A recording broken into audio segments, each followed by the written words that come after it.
the best of the week on Relevant Radio. Let's go to Nicole in Sacramento. Hi, Nicole. Hi, Patrick. I'm just wanting to reach out to you for guidance or your advice for me as a Catholic mom. My daughter has a school dance coming up next Saturday, and she wants to go with a boy she's 14, and he's 14. He's in ROTC in football. Okay. She did tell him she's not able to date, so that she's able to get to know him as a friend. He understands that. He said he'll wait. She said it's important that when she is older that she does end up with a guy who is Catholic because he is Christian. Mm-hmm. He spoke to his parents, and he said that he's interested in knowing our faith, and he's wanting to be able to start coming to church with us. They gave him the okay to start coming to church with us, and he wants to take classes like RCIA at our church.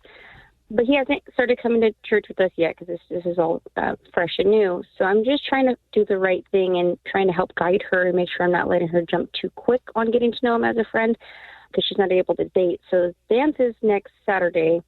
I'm not sure if I should have her, if it's right for me to have her start going to school dances as a freshman, or if she does go, if you think she should she go in a group setting or them by themselves? He did ask her what she most felt comfortable with, if they should go in a group, if they go eat, or if she felt more comfortable by themselves. But he said whatever makes her comfortable and happy. So I just wanted to get guidance on what you are. A very thoughtful mom, and I admired that. Thank you, Nicole. And you're also. Thank you. I appreciate your humility in asking this question. Not that I'm the authority, but I appreciate that, Nicole. Thank you. Mm-hmm. So I don't see anything that you just described that raises any red flags in my view. The only thing would be, for what it's worth at least, Nancy and I never let any of our 14-year-old daughters or sons date one-on-one. But if this is going to be a high school dance and there are chaperones and a lot of people are there, and because neither of these kids is old enough to drive, his parents will be driving, or you and your husband will be driving, something like that. I don't see anything about this that to me seems to be a problem. I think it's wonderful that it's even gone as far as it has, that he's now interested in learning about the Catholic faith. That's wonderful, and I'm really happy to hear that. The only thing that comes to my mind would be that she, your daughter, could let him know in a nice, sweet, even a funny way, if she wanted to do it that way. Just be sure you understand that if you're interested in becoming Catholic and you want to know about Jesus, etc., do it for that reason alone. Don't do it for me.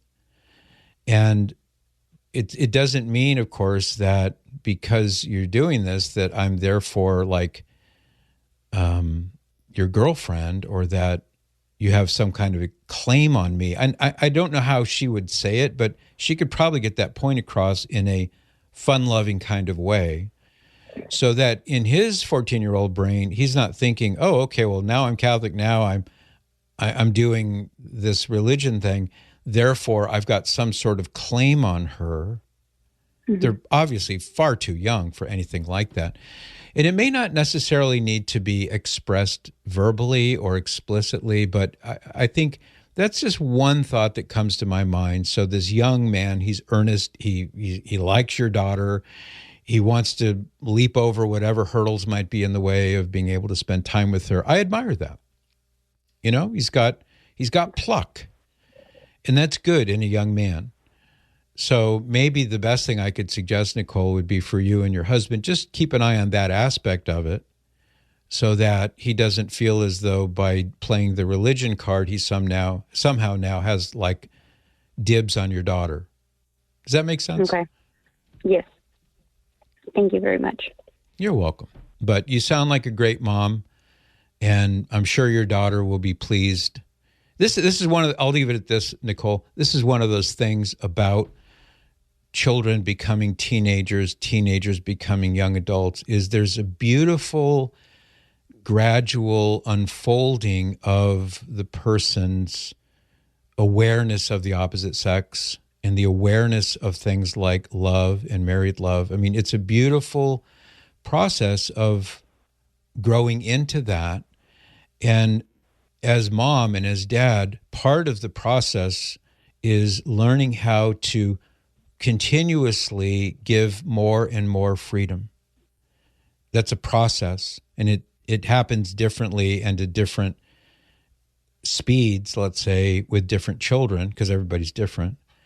But there's something really beautiful about this time of life, not only for your daughter, but also for you as mom and your husband as dad, in that you are now, in your wisdom and experience and your prayer, you are loosening the ties little by little, age appropriate, based upon what you're seeing, so that she can, in a natural way, grow into this phase of her life. So treasure that. And be vigilant, but don't be harsh. Not that you would be, but there's something really beautiful about that. And I remember Nancy and I, when we were in that position as younger parents, we really were overjoyed, honestly, to see our young men and our young women coming into this phase of life where they were beginning to understand and gravitate toward married love and romance. So treasure that is all I'm saying. Thank you, Patrick. You're welcome. God bless you. And the young maiden herself, I hope they have a lot of fun at the dance. Good, clean fun, of course, but I hope they have fun. You can join me by listening to The Patrick Madrid Show on the Relevant Radio app, live each weekday at 8 to 11 a.m. And thanks for listening.